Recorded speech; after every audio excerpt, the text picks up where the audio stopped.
Hello, and welcome to the Brutal Iron Gym podcast, where our goal is to cut through the BS and deliver the brutal truth about topics related to health and happiness. Today's podcast number 1742. The topic is training, and the title is Recent Workout Review, Leg Day. So we're going to talk about a leg workout that I did. I want to talk about this because I thought it would be fun to share kind of what I think of when I put together a workout, and because we got a new machine in the gym. We got a new hack squat machine, so I thought it would just be fun to discuss one method or one way in which that new machine could be used. Okay, so what I did was I did a leg workout. It took me about an hour, and for me, usually my workouts overall take about an hour, sometimes a little bit longer because I film videos for social media, but typically they'll take about an hour. And I was able to do the leg extension, leg curl, hack squat as a circuit, and then I finished with kind of a blasted effort on each individual one. So this workout represents kind of a quad focused leg day, and I do that once a week.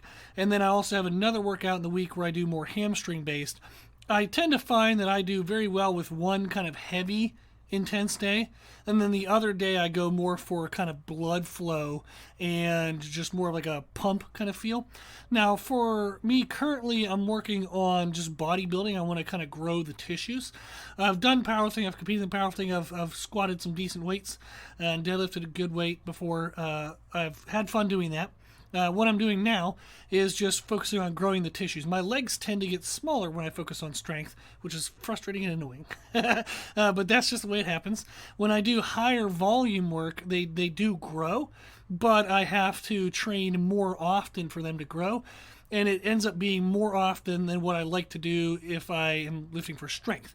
So for me personally, especially with my squat, I have to train differently if I'm going for strength versus growth. Whereas what's interesting and kind of frustrating at the same time is my upper body is very different. I can bench very frequently, very heavy. I grow really well from that. I don't get a lot of aches and pains. So I have to almost train my upper body and lower body different. And that's just the fun and uniqueness of all this craziness. And that's why I love, like what I do mostly is one-on-one coaching with clients, and it's fun to be able to learn that for clients and be able to develop programs for them so that way they can get the best of results while not feeling super beat up and miserable all the time. So I learn those lessons on myself, learn them with all the clients, and then apply it to everybody as I go. So today's workout, I'll talk through it in a second, is what I did. I started with a circuit with leg extension, lying leg curl, and then our hack squat. Now the leg extension, we have a Strive machine, and the new version of that will be Prime, if you're familiar with company names for equipment. But the benefit of a Strive or a Prime leg extension is they have the option to overload parts of the range of motion. What I've been working on with leg growth is trying to develop my quad sweep, my outer quads. When I was younger and crazy and trying to lift super heavy, I ended up tearing both of my quads, one on like tearing the outer quad on each leg. I was able to still come back and squat over 600 pounds, deadlift 700, so I did a good job rebuilding the tissues, but the outer sweep of my quads isn't as big as I would like due to those injuries. I have overdeveloped the internal muscle, the vastus medialis, the one that's on the inside, like the teardrop muscle down by your knee. That thing is very thick on my legs, and it just is what it is. It's what I needed to do to make my legs strong again. But I do want to balance that out now, growth-wise. So with that machine, the leg extension machine, I was able to overload the beginning of the range of motion.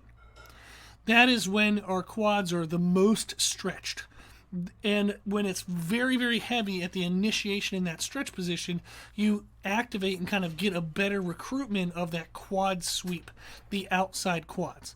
And then as you would extend your legs and straighten them, that's when the inside muscle, that teardrop muscle, tends to be more active, that final kind of extensional component of the range of motion. So I have that deloaded. So for me, it feels the heaviest in the stretched position, and then as I complete the rep, it actually gets a little bit easier. I like that because I can get that outer quad sweep, and I de-emphasize the inside part of the quadriceps. And then I have an old injury that happened outside of the gym. I tore the meniscus in my right knee, and this is a way for me to still get big legs. Again, I did that way before I ever did my best squat and deadlift, so I've been able to rework those things and figure them out. But it's through small little nuances like this that I can work around those things. So I have that position, that set up for the leg extension. The lying leg curl, you can take a breath because I don't do anything special there. So it's not some crazy nuancy stuff. Really with that, the big thing I do is I try to never use momentum. I want to feel the muscle squeezing and contracting through the whole range of motion and stretching under the weight load through the whole range of motion. So I don't worry about the weight. I just make sure I can always maintain the feeling of what the muscle's doing. I don't want to kind of contract and throw it to the top and then have it drop and try to catch it at the bottom. I want to always be under control. So I tend to use lighter weight on lying leg curls, but it really gets me a good mind-muscle connection. It really helps build up that tissue. Then, for our hack squat, I used our Rogue Squat Wedge, which is a metal wedge that has a 10-degree incline, to elevate my heels. This would basically be like doing the hack squat with Olympic lifting shoes on. And I think the average Olympic lifting shoe is around 7-degree incline. So this is a 10-degree incline, so it's close, similar-ish. And the benefit of that is it pushes my knees forward more in the motion. So it works on emphasizing the quads. It brings in a little bit of an element of that knees over toes guy that you might have seen on social media, but where you let your knees kind of come forward in the motion, that gets a lot of stretch and tensional load in the quadriceps down by the knees. So it's a great way, if you control it properly, you can strengthen all those tissues down by the knees. And for me, what I like that for is as I am getting a stretch down through the eccentric and a nice contraction and firing up on the way up, I can actually feel the lower part of the quad sweep, that initiation of the quad sweep down by the knees, feel very strongly activated. Actually, they were cramping the night after the workout, so it worked out really, really well. So that was it. So leg extension with an overload in the beginning focus, hamstring lying leg curls, just normal, make sure I'm controlled, and then hack squat with heels elevated for the wedge. Now, to get started, I did that all as a circuit. I did one plate for 20 reps on the leg extension, I did 30 pounds for 20 reps on the lying leg curl, and then I did the hack squat empty. And the idea of the hack squat being empty is it gets me a chance to kind of warm up the movement. I get a chance to feel where I want my pressure in my feet. Do I want to push harder through my pinky toe or my big toe? Do I want to create any external rotation to try to activate more of the outer quad? So I just kind of get a chance to feel where everything needs to be that day. So it's a really good opportunity to build up some mind-muscle connection. I then took about a minute or two rest, went to 2 plates for 20 reps on a leg extension, 50 pounds on a lying leg curl for 20 reps, and then I'd get another set of the hack squat empty, trying to find my position and get a feeling for that. I took a longer rest, and then I did one kind of like challenging circuit. I did 3 plates on the leg extension for 20 reps, which was a good burn. I did 70 pounds for 20 reps on the lying leg curls, which is a good burn. And then I did 90 pound on the hack squat for 10. That wasn't that hard, but it started getting some weight load on the tissues, and it started getting a little bit of a burn. But the idea was the leg extension and the leg curl were very, like, they had more intensity to them, and that built up the intensity to make the hack squat kind of challenging. I took less than 30 seconds rest between all of these. And that's one of the benefits of owning the gym and having a smaller facility is you can kind of circuit through multiple machines like this. But that was what I did to start the workout. I would consider that my warm-up. Then I took a 5-minute rest, pretty good long rest. I time all my rests on my phone, so I have a timer that's set exactly to the minute I want. So I took a 5-minute rest. I then decided to do the 90 pounds on the hack squat again, but I did it for 20 reps. And that did get me huffing and puffing. That did get some leg burn. That had some misery to it. And one of the reasons why I like that, and I'm going to talk a little bit more about this later on, is it starts to get your adrenaline and endorphins up. It really kind of gets your body awake and into the workout. where their body goes, oh shit, I guess we're doing this today. And it decides to play along. So after the 90 pound for 20 reps, I took another 5-minute rest, and then I did 3 sets at 180 pounds for 10 reps. Now that was challenging. I went very slow and controlled on the eccentric. On the concentric, I still stayed controlled. I didn't explode up. I wanted to flex through the contraction. So I could have moved more weight, but this is the first time using that machine. So I was just kind of testing it out, getting some markers, some weights that I could, build on through the future.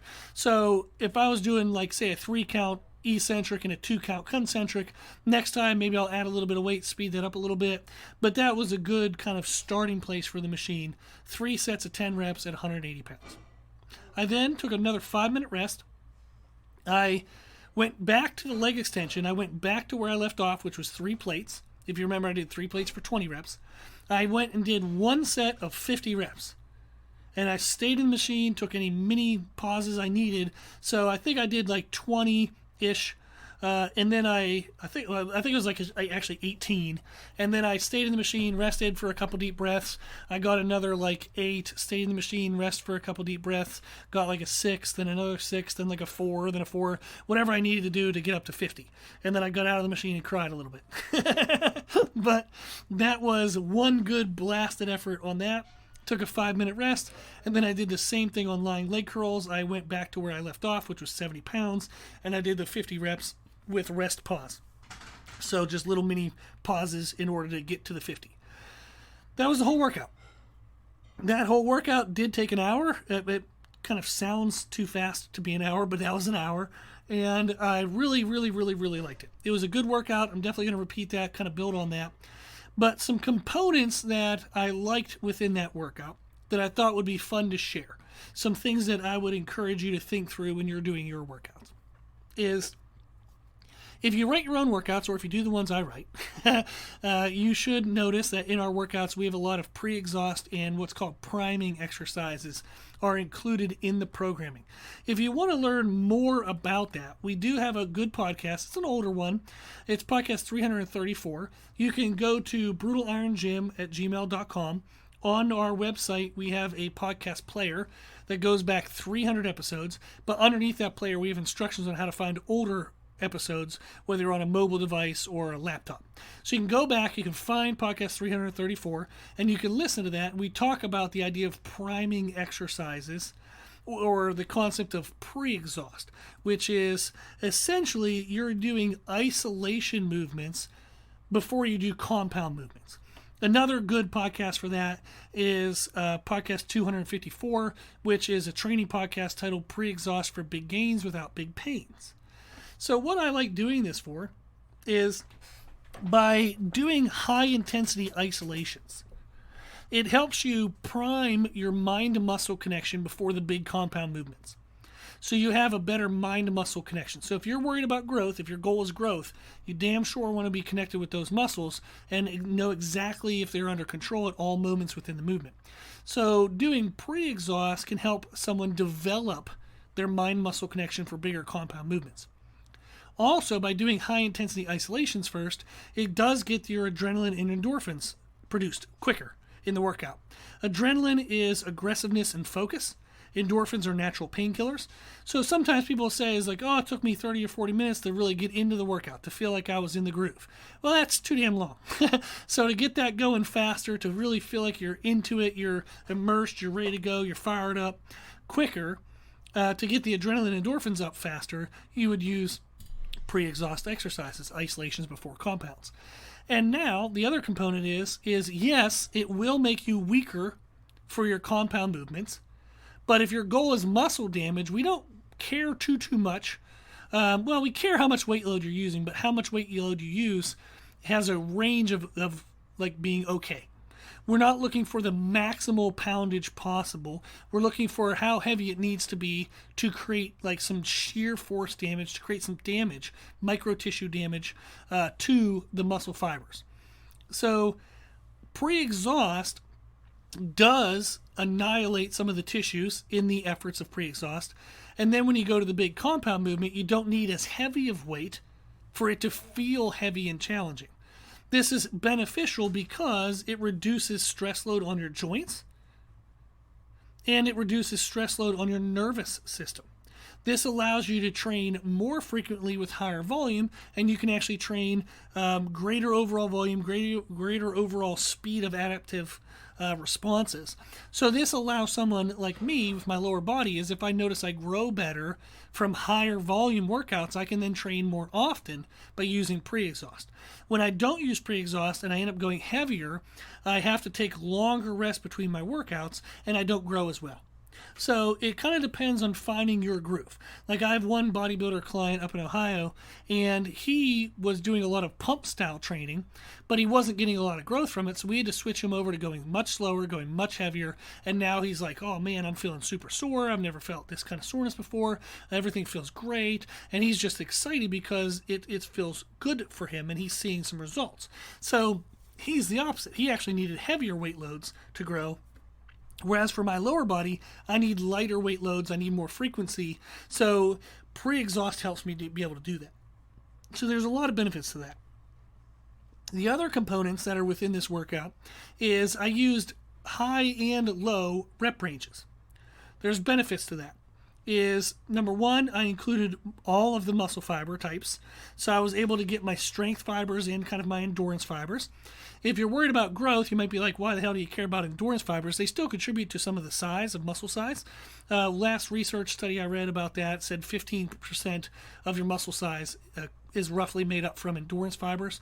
So you can produce greater muscle size up, like, it contributes like, say, 15% of your muscle size is from your endurance fibers. So you do want to get into those endurance fibers and get them stressed, get them damaged, so you can get them growing because they do contribute 15%. I don't want my legs to be 85% as big as they can be. I want them to be 100% as big as they can be. So that helps. Then also, there are different ways in which muscle fibers can be damaged. A good podcast to learn more about that is we have a podcast about muscle shape. Can you change the shape of muscles? And that is podcast number 1219. It's a Q&A podcast titled, Can You Change the Shape of Muscles? In that podcast, I talk about the ways in which we can cause tissue damage. There's two general categories. Metabolic damage, which we refer to as the pump, and then there's shear force damage, which is just mechanical damage. It's something so heavy it's tearing the fibers apart. Metabolic damage, or pump style damage, you're creating so much metabolic activity within the cell that it's stretching and busting the cell wall, and it's like breaking the system down because you're overloading the system. So the body will come back and build a more robust cell, build more robust overall muscular fibers, and it contributes to growth. So there is benefits to getting pump style damage, and then there's benefits to getting shear force damage. You want to have a blend of those. So this workout allowed me to be able to do that, and that's something that I often pay attention to. Am I using a wide range of repetitions so that way I can get all the fibers involved and get the combination of pump style and shear force style damage? The other component is I time my rest periods. I would really recommend this because it allows me to build in aerobic training into my weight training. I don't do any aerobic training outside of weight training, just personal choice and scheduling and whatnot. So I'm 285-ish pounds right now. My resting heart rate's in the 60s and 70s. My blood pressure is around 110/70 every time I check it. Like resting, like I have to sit down for 10 minutes and then check it, and it's usually around 110/70. So for being 285 pounds, to have resting heart rate in the 60s and 70s, blood pressure 110/70, and I don't do any aerobic training, it is indicative of the benefit I'm getting from my weight training. By being consistent with my rest periods, by being regimented, I do build in some aerobic health capacity style training into my weight training, which I would recommend as well. So those are things that I think of when I create a good workout. I thought it might just be fun to share. You can try that workout for yourself if you want to. If you're able to do all those as a circuit, awesome. If you can't, see if you can do the leg extension, leg curl, back and forth, a couple sets of 20, build up to a maximum intensity set of 20, then go do a compound movement like a half squat or leg press or barbell squat. And I would do one high rep set and then a couple kind of mid-range to lower rep sets, and then go back to those isolations and blast them out with those 50 rep rest pauses. That would just be a really cool, fun workout.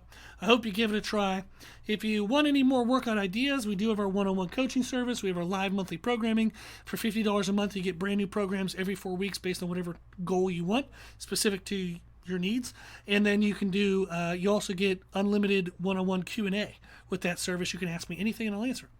And we have a bunch of free training information as well on our website. So all that stuff's on the website, www.brutalirongym.com. I appreciate you listening to the podcast. I hope you get everything you need from it. If you have any questions, if you need anything, just email me. My email is brutalirongym@gmail.com. If you like the podcast, please share the podcast. It does help the podcast grow. So I genuinely mean that. So thank you to those who do that. If you like the podcast, please consider donating to support the podcast, which you can do on our website with donations. Helps cover some of the hosting costs and whatnot. And then if you like the information we share in the podcast, you can find more from us on our social media channels. You can find us and follow us on Instagram and YouTube under the name Brutal Iron Gym. As always, I hope this was helpful, and thank you for listening.